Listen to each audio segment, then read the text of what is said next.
means everything for both sides. The one question is, should it be played at all? We've got the answers as we get up with you in this hour, starting right now with the game of the night. Canty, we got the unbeaten Steelers hosting Washington. Two comeback player of the year candidates, Big Ben and Alex Smith. Pick it up early, all Steelers. James Washington gonna make it 14-0.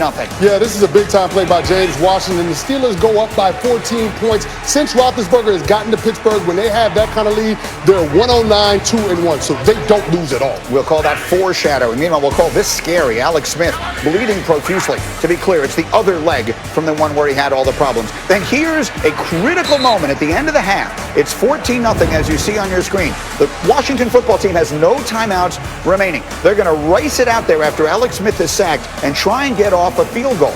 The officials will stop the game because they don't have a ball. They don't have the regular ball, they don't have the K ball, and this enables Washington to get the kickoff. Absolutely. Sneaky good veteran move by Alex Smith right there after he gets sacked, running off with the football so the officials can't use the ball that's in play to set up the field goal. They've got to stop play. The K ball comes in. Washington gets the field goal, gets some points going into half. Take a look. The official is like, give me the ball. Alex Smith is like, I've got other ideas. He's laughing, running off the field. Tomlin's not laughing. That's going to get them a field goal. It's going to get them a three-point try, and they make it. That's Dustin Hopkins from 49 yards away. So it's 14-3. And it made a difference. A little momentum going Washington's way. Now opening drive of the third. Smith starts to cook. Cam Sims had it going. That's the biggest play of the game for the Washington football team. Get something positive coming out of the half. That was their first third down conversion of the game. And it would set up this, a 30-yard toss to Logan Thomas all the way down to the one. Yeah, this is a big-time catch by Logan Thomas right here, working the ball down to the red zone. And Alex Smith put it on him. Layered the throw in between coverage, had the guy underneath, the guy over top, drops it right in the bucket. They would take it in, so it's 14-10. Now it's 17-10, fourth quarter. Smith, Thomas, wide open. It doesn't get any easier than that. That's a busted coverage by the Steelers. But, hey, don't fault Alex Smith for taking advantage of it. So they're tied at 17. Now, under 5 minutes left, Steelers have 4th and 1 on the 28. Without Chris Boswell there, Mike Tomlin decides we're not kicking it with Matt Wright. We're throwing it to Anthony McFarland, and that looked like a miscommunication.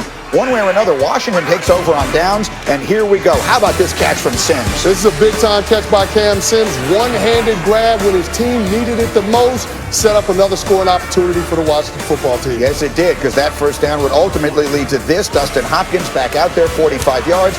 First, it looked like it was going to hook, but then it stays, and it's good. And Washington a 20-17 lead. But Mike Tomlin had used his timeouts really well. The Steelers had plenty of time, but the Washington football team batting passes all night long. Yeah, the defensive line realized they weren't going to get to Roethlisberger because he's getting the ball out of his hands so quickly. So the next best thing, get your hands up. Sometimes they're as good as sacks.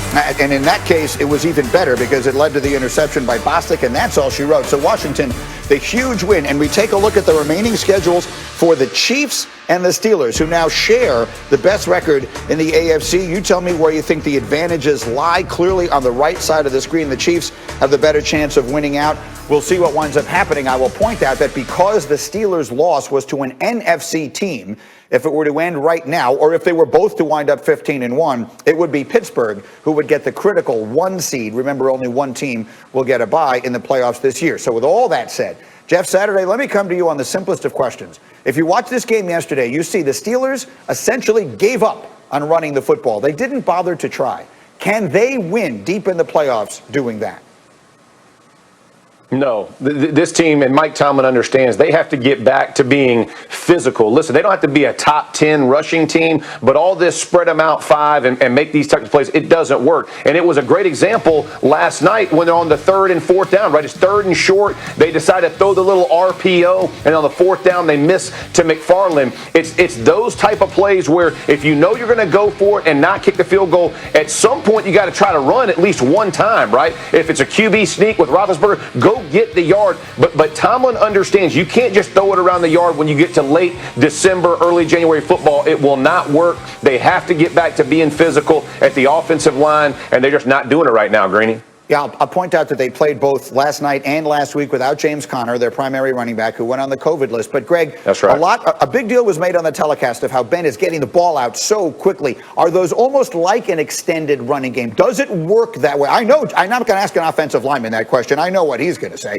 I'm asking the quarterback. Can that work as sort of an extended running game?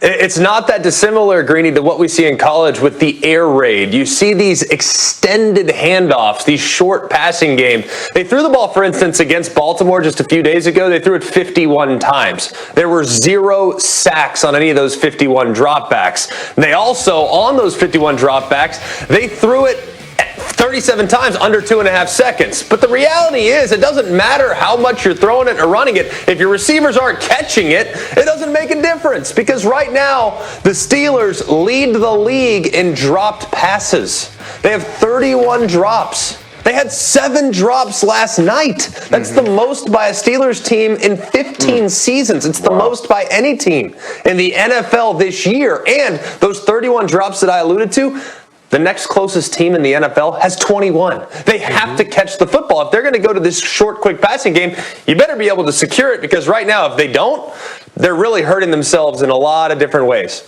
The tight end Eric Ebron really struggling with drops both Wednesday and then again yesterday. So I'll come to you, Chris Canty. I think we all believe in the Chiefs. Obviously, they're the defending Super Bowl champs. They have the superstar quarterback. I feel all along through this season, even though they were unbeaten, people were hesitant to say they believe in the Steelers. Do you believe in them? Is this a Super Bowl team? Well, Greeny, not if they can't run the ball for more than 21 yards. Like, they have to be able to run the ball, especially in the red area. Greg talked about the short passing game being an extension of the run game. Coming into yesterday's game, no quarterback had more attempts in throwing the ball from snap to throw in less than 2.5 seconds than Ben Roethlisberger. But you saw in that second quarter, when they got in the goal-to-goal situations, they had 6 cracks down there thanks to an unnecessary roughness penalty. 4 runs by Benny Snell, and they couldn't get it into the end zone. This time of year, going into January, you got to be able to run the football, especially when you have goal-to-goal scoring opportunities. If you don't take advantage of them, you're probably going to find yourself on the losing end of those ball games. Quick final thought, Jeff, from you. Again, they are also playing without their center, Marquise Pouncey. I mean, so many unusual circumstances, and they were at an enormous deficit in rest for this game.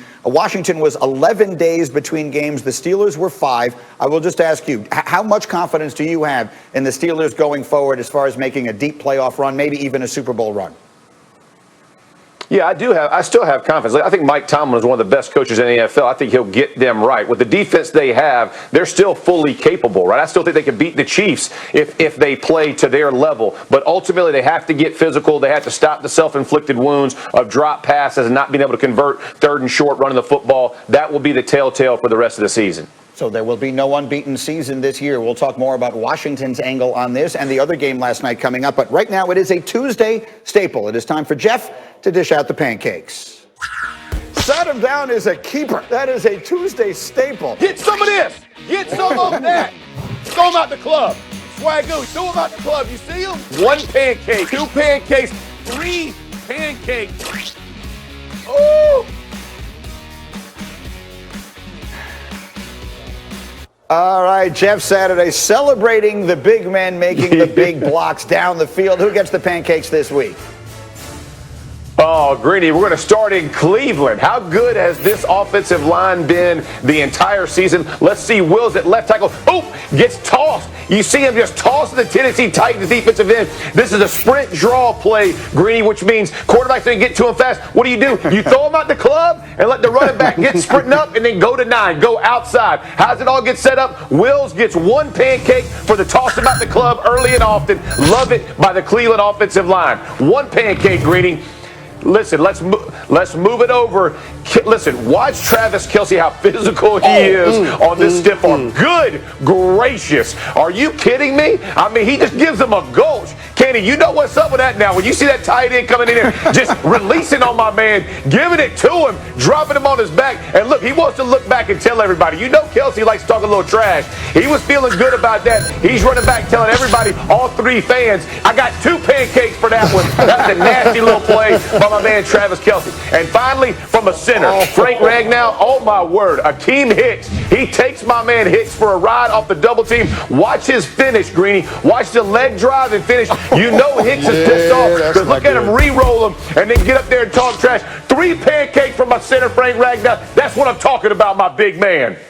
Yeah, G, it's never a good thing when you got grass stains on the back of your jersey as a defensive lineman. What is the never a good thing. What's the film room like the following day after that play? That's going to be a hard one for Akeem Hicks to explain in the defensive meeting room when they review the tape. That's going to be tough. I'm telling you, it is.